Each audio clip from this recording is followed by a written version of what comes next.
Gente, você sabia que de cada 10 pessoas, 4 possuem dores nas costas? Esses números são de uma pesquisa realizada pelo Hospital das Clínicas de São Paulo em 2018. No Brasil, a dor nessa região do corpo é considerada a doença crônica mais comum. Isso significa que cerca de 36% dos brasileiros sofrem por consequência dessas dores e por isso mais de 116 mil brasileiros foram afastados de suas atividades no trabalho pelo mesmo motivo, segundo informações divulgadas pelo INSS. Quais são os seus hábitos e cuidados com a sua coluna? Para conversar sobre esse assunto e nos explicar quais são os problemas mais comuns desta parte do corpo, hoje está com a gente o Dr. Daniel Hidalgo, ele que é médico ortopedista, que aceitou o nosso convite e a gente vai acolhê-lo aqui nos estúdios do Saúde e Fé. Doutor, bom dia, doutor. Bom dia. Bem-vindo mais uma vez, viu, doutor? Obrigado. Obrigado por sua fidelidade. O senhor Obrigado teve a outro vocês. dia aqui falando sobre artrite, artrose, Isso. e o senhor prometeu que viria falar sobre coluna, viu? Exatamente. Por isso que as pessoas já estão assim esperando as suas informações. Por favor, doutor. Vai ser um sente-se. prazer. Quando a gente fala de coluna, eu já aprendi algumas coisas, por exemplo, assim, cervical, torácica, lombar, enfim, né? Então são as partes das colunas. Quando a gente fala de nossa coluna, e aqui tem um molde aqui, né, que a gente vai poder falar, quais são as principais complicações, doutor? Vamos lá. Para a gente falar um pouquinho de coluna, inclusive das complicações, é interessante a gente saber como a nossa coluna é formada. É isso que eu ia pedir desculpa pela pergunta, então vou transformar a pergunta, já vou falar das complicações, mas qual é a principal função da nossa coluna? Vamos lá. A coluna é um órgão que é o principal estabilizador do corpo, ele suporta o nosso corpo, né? E a coluna ela é formada por várias estruturas, né? A parte óssea principal são as vértebras. A gente tem 33 vértebras na coluna, tá? Essas vértebras elas são divididas, como o senhor mesmo falou, em regiões. Então nós temos a região cervical, né? Aqui na parte do pescoço. Quantas são no cervical? São 7 vértebras cervicais. 7 da cervical. Exatamente. Aí a gente parte para a torácica, né? Que é um pouquinho mais abaixo. E são 12 vértebras torácicas, tá? E abaixo da coluna torácica a gente tem a coluna lombar, formada por 5 vértebras lombares. E é interessante que a partir da lombar a gente tem o sacro e o cóccix. O sacro ele é formado por 5 vértebras fundidas que formam praticamente um osso único, que é o sacro. Mas na verdade são 5 vértebras fundidas e a pontinha aqui embaixo da coluna, que é o cóccix. São 4 vértebras pequenas que também são fundidas para formar o esqueleto, né? Além da parte óssea, a gente tem a medula espinhal, que passa, né, por dentro dos ossos da coluna. Por dentro. Exato. Existe um canal, né, o canal medular, através do qual a medula espinhal passa para justamente emitir as raízes nervosas que aí sim inervam todo o corpo. Por isso que é fundamental o cuidado, porque ela está protegendo não só a nossa estrutura de ficarmos de pé, mas também ali a medula espinhal Sem passa dúvida. por dentro. Ela é um caminho, né, que conecta o sistema nervoso central com o restante do corpo. Agora, eu já vou entrar nessa dimensão, doutor. Assim, quando uma pessoa sofre um acidente, enfim, infelizmente um acidente automobilístico, enfim, uma queda, uma fratura, enfim, que de repente lesiona a coluna e lesiona também a medula. Sim. Ela pode, aí é que a gente conhece como, pode ficar tetraplégica, paraplégica, doutor, porque Exatamente. Que é onde passa todo o controle entre o neurônio, entre o cérebro e o pé, passa por ali, doutor. Exatamente. Essas lesões traumáticas são extremamente graves, né? São lesões que além geralmente tem fratura ou luxação, inclusive de vértebras da coluna, que provocam lesões neurológicas, ou seja, que afetam ou a medula espinhal ou as raízes nervosas. Entendi. E aí sim, dependendo da altura, né, na nossa coluna que esse trauma acontece, pode causar uma eventual paraplegia ou tetraplegia, dependendo da altura. Tetraplegia, eu fico imaginando que são os 2 braços e 2 pernas. Exato, né? exato. Paraplegia é só uma parte do Exatamente, exatamente. né? Ô, doutora, a gente está aqui sentadinho, bonitinho, dá uma na geral aqui. A gente está aqui, mas nem sempre a gente está aqui. A gente chega em casa, doutora, é comum que a gente vai aqui, fica assim escorado e vai escorregando, está na televisão, assim. Isso daqui é postura, doutor? E a gente senta errado, a gente tem uma postura equivocada? Hoje em dia isso é um problema epidêmico, um problema grave que está cada vez mais acontecendo, né? Até por conta dos nossos hábitos posturais no serviço, ou até mesmo em casa, né? Muita gente usa computador, acaba ficando em posturas não tão corretas por períodos prolongados, 8, 10, 12 horas por dia, e aí sai do computador, aí pega o celular, né? Aí pega o celular e fica com uma postura aí também... vai ficando encurvado. Exatamente. Aí larga o celular, vai dirigir. E aí fica também em posturas por muitas horas que talvez não sejam as melhores para a nossa coluna. Então a gente... Por que dói tanto, doutor? A gente fica na posição correta, parece que dói mais do que a gente fica relaxado, doutor. Na maioria das vezes, esse tipo de incômodo acontece por um desequilíbrio muscular, tá? Então a gente acaba não tendo o fortalecimento muscular adequado. Isso geralmente acomete a nossa cintura escapular, né, a parte dos ombros e a região de trás aqui entre as escápulas, e também a parte lombar. Esse desequilíbrio muscular, associado à sobrecarga, provoca o que a gente chama de síndrome miofaciais, que são as dores nas costas, né, que popularmente a gente fala.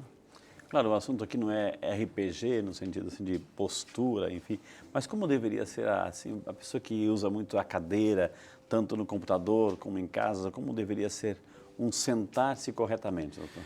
É difícil a gente conseguir fazer esse tipo de orientação exata, mas claro que o ideal seria nós afastarmos um pouco, né, o nosso tórax para manter uma posição mais ereta e se a gente estiver, por exemplo, utilizando o computador, assistindo uma televisão, deixar isso um pouco mais próximo do nível dos nossos olhos, exato, porque aí você impede, você diminui, né, essa flexão do pescoço. Tem muitos estudos que mostram que quanto mais flexionado fica o pescoço, maior é a sobrecarga sobre a parte muscular e ligamentar, principalmente da região cervical. Tá? O sentar-se, os pés, assim cruzar, eu posso sentar e cruzar os pés, as pernas? Enfim. Os pés, de preferência, devem ficar sempre apoiados. Né? Quando a gente senta em cadeiras um pouco mais altas, que os nossos pés ficam sem apoio, além da sobrecarga nas costas, a gente pode ter sobrecarga nos joelhos, nos quadris, na musculatura da coxa. Então é uma coisa que também a gente tem que ficar atento. E afeta diretamente a nossa coluna, né, doutor? Sem dúvida. Agora, então, quais são as principais complicações de uma coluna? Vamos lá. A gente tem a questão traumática, como o senhor mencionou há pouco, e temos, por exemplo, problemas associados às curvaturas da coluna. A gente sabe que na região cervical existe uma lordose cervical fisiológica, né? Então, a curvatura fisiológica ou normal da coluna cervical é essa daqui, tá? Abaixo da coluna torácica existe uma cifose torácica, né? Lordose, cifose. Isso tudo fisiológico, normal, Okay, tá? normal. Na coluna lombar também existe uma lordose lombar. Muitas vezes por desequilíbrio muscular a gente tem uma alteração, até mesmo uma inversão dessas curvas, né? Isso pode gerar, por conta da musculatura, dor, tá? Além disso, existem várias outras doenças da coluna propriamente dita que podem cursar com dor, tá? A artrose, por exemplo, é uma delas, né? A artrose geralmente acomete aqui as articulações, as facetas, que a gente chama de faceta, a articulação entre as vértebras, Cada espaçozinho isso aqui? Cada vértebrazinha aqui atrás, ó, tem uma articulação. Geralmente a artrose acontece nessa região, tá? O que é esse espaçozinho no meio aqui, doutor? Assim? Essa estrutura entre os corpos vertebrais, entre as vértebras, a gente chama de disco intervertebral. O disco é uma estrutura, como se fosse um amortecedor fibrocartilaginosa aqui da coluna, que é formada... Tem líquido dentro? Do disco não tem líquido, ele tem uma substância como se fosse uma gelatina, uma substância coloide, que a gente inclusive chama de núcleo pulposo. Essa substância coloide, ela é envolta por algumas fibras circunferenciais que a gente chama de anel fibroso. Isso aqui, doutor, eu posso ter problema nesse disco intervertebral? Isso aqui pode diminuir, estreitar e pode um osso encostar no osso, doutor? Sim. Conforme passa o tempo, o disco ele vai desidratando, ele vai perdendo líquido. Isso é natural? Isso é natural, é o que a gente chama de doença discal degenerativa. Isso vai acontecendo com o passar do tempo. Essa perda de líquido causa uma alteração das propriedades do disco, né? Então, além de ele perder a altura pela perda de líquido, ele fica menos resistente.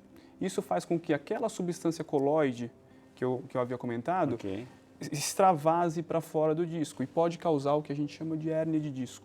Isso quer dizer, o comprimir pode sair uma protuberância aqui isso pode causar isso que é a hérnia de disco? Exatamente, a hérnia de disco é exatamente a saída dessa substância, desse núcleo pulposo, para fora do limite do disco. Comprimido aí, doutor.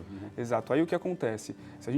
O canal medular ele passa aqui por dentro da coluna. É bem próximo do disco. Quando a gente tem esse extravasamento do disco, ele pode comprimir a substância extravasada, tanto a medula espinhal, que passa atrás da coluna, quanto a saída da raiz nervosa que forma, por exemplo, o nervo ciático. Porque isso que eu ia perguntar agora, muita gente reclama assim, que problema você está? Eu estou com nervo ciático, ou seja, todo mundo, graças a Deus que está, né? Então, mas o que é? Porque está comprimido ali, alguma coisa está... Isso, o nervo ciático é formado por raízes aqui, lombares principalmente, né? E essas raízes se juntam e formam um nervo, o nervo ciático. Se você, por exemplo, tem uma compressão, uma hérnia de disco que pressiona alguma dessas raízes, você pode ter uma dor ciática, uma dor que na maioria das vezes pode começar aqui na região lombar e irradiar por toda a perna, chegando até o pé. Ô, doutor, e o que é essa... É claro que é a título de ilustração, né? Sim. Essa parte vermelhinha que está aqui, os câmeras podem dar um close aqui, essa parte vermelhinha, isso aqui é uma hérnia de disco? Isso é uma ilustração de uma hérnia de disco. Seria aquele conteúdo interno do disco extravasado e comprimindo uma das raízes nervosas. Esse tipo de situação é aquela que geraria uma dor, por exemplo, ciática, né, que irradia para o membro inferior. Entendi. E na maioria das vezes, esse tipo de quadro, ele cursa com outras alterações, que são até um pouco mais importantes. Por exemplo, dormência de determinadas regiões dos membros inferiores, perda de força da musculatura se o quadro for mais grave. Isso que a gente tem que ficar bem atento quando avalia um paciente com esse tipo de sintoma. Tem situações, doutor, de repente a gente está sentado lá, nossa, a gente vai levantar, adormeceu uma perna, enfim, a pessoa não sente e tem que esperar um pouquinho para voltar a ter a sensibilidade. É algo nesse sentido ou não? Mais ou menos. Geralmente o que acontece é que quando a gente senta, por exemplo, o nervo ciático ele pode ficar comprimido, né, entre a musculatura da região, principalmente da região glútea aqui, através da qual ele passa. Essa compressão gera uma diminuição do fluxo sanguíneo para o nervo. Isso pode gerar essa sensação de formigamento. Exato. É interessante a associação que pode ser feita. Igual quando a gente bate o cotovelo aqui nessa região. Exato, dá um choque. Dá um choque, exato. A sensação é a mesma. E nisso tudo aí a gente já entendeu o que é uma hérnia de disco, que é esses intervertebral, e um bico de papagaio, o que é, doutor? O bico de papagaio é um sinal de artrose, né? A artrose é uma doença degenerativa também, que começa na cartilagem da articulação e vai causando outras alterações ao longo da vida, né? Incluindo o bico de papagaio. O bico de papagaio não está demonstrado aqui nesse modelo, mas ela é uma proeminência óssea, tá? Que na maioria das vezes... Aí já é da vértebra. Da vértebra mesmo. Acontece aqui na parte da frente da vértebra, né? Então aqui nessa imagem, essa região é a parte de trás do nosso corpo e aqui é a parte da frente. As nossas costas. Doutor. As nossas costas estariam aqui. Aqui está de frente. Eu estou vendo a pessoa de frente. Isso, aqui. como se o modelo aqui estivesse olhando para lá. Tá? E aí o bico de papagaio é uma proeminência óssea, geralmente formada aqui nessas regiões aqui das vértebras, né, dos corpos vertebrais. Só para diferenciar, então, hérnia de disco é nessas regiões intervertebrais. Exato. E bico de papagaio no próprio osso, exatamente. Né? É uma formação óssea em mas excesso. O que é calcificada? O que é isso? É uma calcificação. Geralmente ela acontece porque com a artrose você tem uma certa instabilidade da região. Porque a artrose também acomete a parte ligamentar, além da cartilagem, e é como se fosse uma tentativa do corpo de estabilizar. Então ele produz um pouco mais de osso, ele calcifica a região para tentar estabilizar.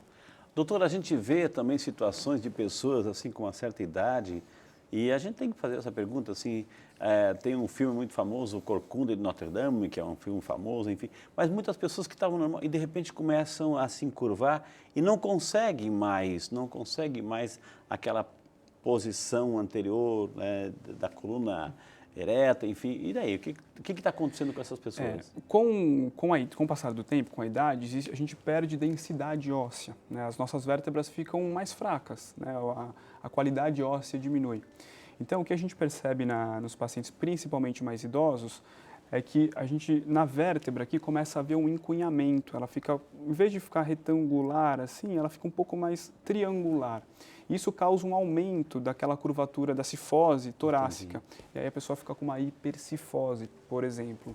Tá? Doutor, e aquelas pessoas que a gente vê aí nas competições, que parece que são feitas de borracha, né? Que tem essa capacidade de se entortar tudo, né? Amanhã, isso é um dom, etc. Mas amanhã depois pode ter algum problema na coluna, doutor? Pode haver. Muitos dessas pessoas, esses ginastas, inclusive, eles têm um quadro de hiperfrouxidão ligamentar, né? Que é realmente uma elasticidade... Exato, mais acentuada, né? Claro que isso associado a um impacto, por exemplo, ginastas, ele pode sim ter, por exemplo, uma artrose mais precoce da coluna ou de outras articulações que suportam o peso do corpo. Está muito em moda, doutor, assim, isso também entrou no Brasil, porque também essas coisas entram aqui e a gente aceita, enfim. Muito em moda essas lutas, essas competições, MMA, UFC, de combate mesmo, de vale tudo, chute e pancadaria para todo lado. E a gente vê que tem muito chute nas costas, enfim, isso está amassando alguma coisa, está prejudicando, está lesionando? Sem dúvida. A coluna é uma estrutura que também sofre, né, por conta não só de lutas, mas o esporte em geral, né? E nós pegamos várias lesões traumáticas de coluna decorrentes de lutas, artes marciais, o MMA, como o senhor citou, e a gente tem que tomar bastante cuidado, porque, como nós citamos anteriormente, pela coluna passam os nervos. O senhor é médico ortopedista, sim, portanto, conhece cada detalhe. E aí, de repente, eu vou lá na esquina da minha casa, tem, sei lá, um outro profissional que faz um alongamento nas costas, pega lá a pessoa e instala tudo, enfim. Tem até o nome, enfim, mas por respeito a gente... Então, essas técnicas, quando eu apelo para essas técnicas... A gente tem que tomar só um pouco de cuidado com isso, né? Porque a gente geralmente recorre a esses profissionais quando está sentindo dor, né?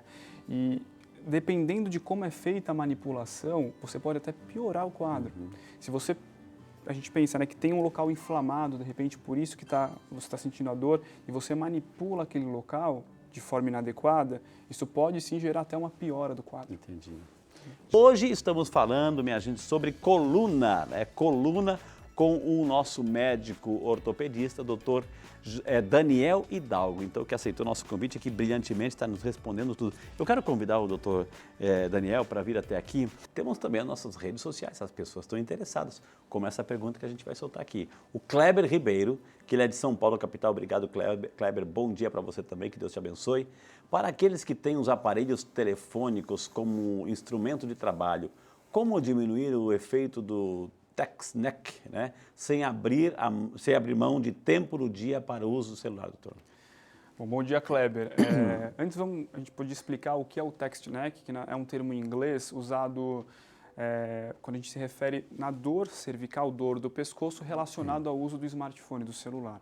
Que é aquele movimento, doutor, que você está assim, A gente sabe que esse movimento sobrecarrega demais a coluna e quanto mais flexionado o pescoço, exato, como é possível observar na imagem, quanto mais flexionado o pescoço está, maior é a sobrecarga. E é justamente a posição que a gente fica enquanto usa o celular.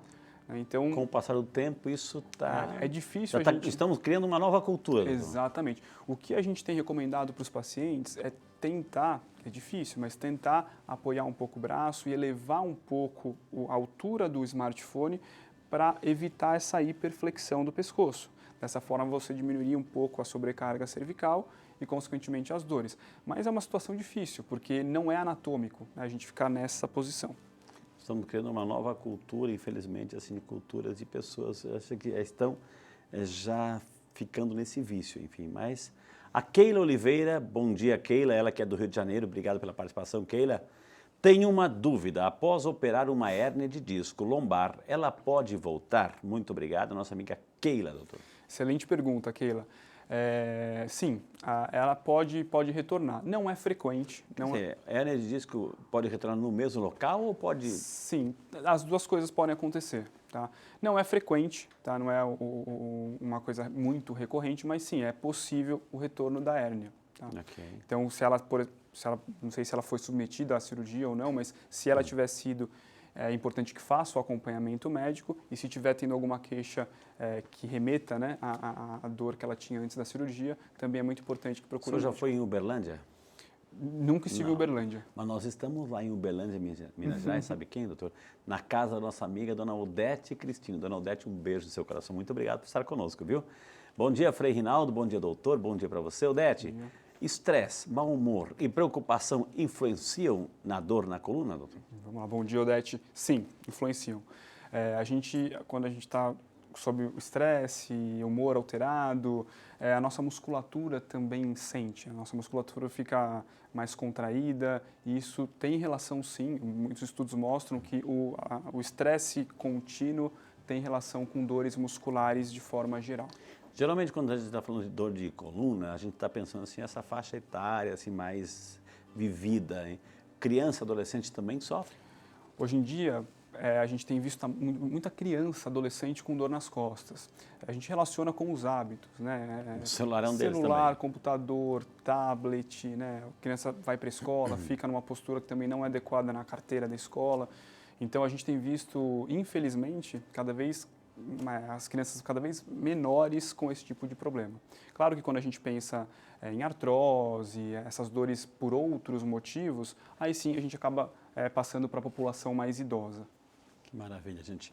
Quanto que a gente aprendeu hoje aqui com o doutor Daniel. Para quem está em casa, para ter aquela coluna funcionando perfeitamente bem, ou pelo menos com não tanta dor, doutor, uma mensagem, uma dica, então. É difícil hoje em dia, né, pelos nossos hábitos, mas acho que a principal situação é evitar as posturas inadequadas por longos períodos e tentar, sim, praticar alguma atividade física de forma regular para que a gente consiga manter a nossa musculatura bem fortalecida e evitar essas dores. Eis aí as nossas dicas aí para você no Saúde e Fé. Hoje conversamos com o Dr. Daniel Hidalgo, médico ortopedista. Quem quiser entrar em contato, temos um site, vale a pena porque tem animação, tem conselhos, tem dicas. DR, né, de Daniel, drdanelhidalgo.com.br, e também tem um Instagram, gente. O Instagram também está valendo, viu? @joelho em foco, né? Joelho em foco, mas também trata a questão da coluna. Mas como você pode acompanhar? Doutor, eu queria imensamente agradecer a sua participação. O senhor comunica muito bem, muito obrigado. E boa sorte nos seus estudos, suas pesquisas, seus tratamentos, enfim. Eu tenho certeza que as pessoas que passam pelo senhor voltam para casa mais felizes, viu? Eu que agradeço, sempre um prazer. Muito obrigado. Entrando em contato, está no time? Tá, sem dúvida. Obrigado. Sem dúvida. Que Deus abençoe, viu? Obrigado, que Deus amém. abençoe, viu?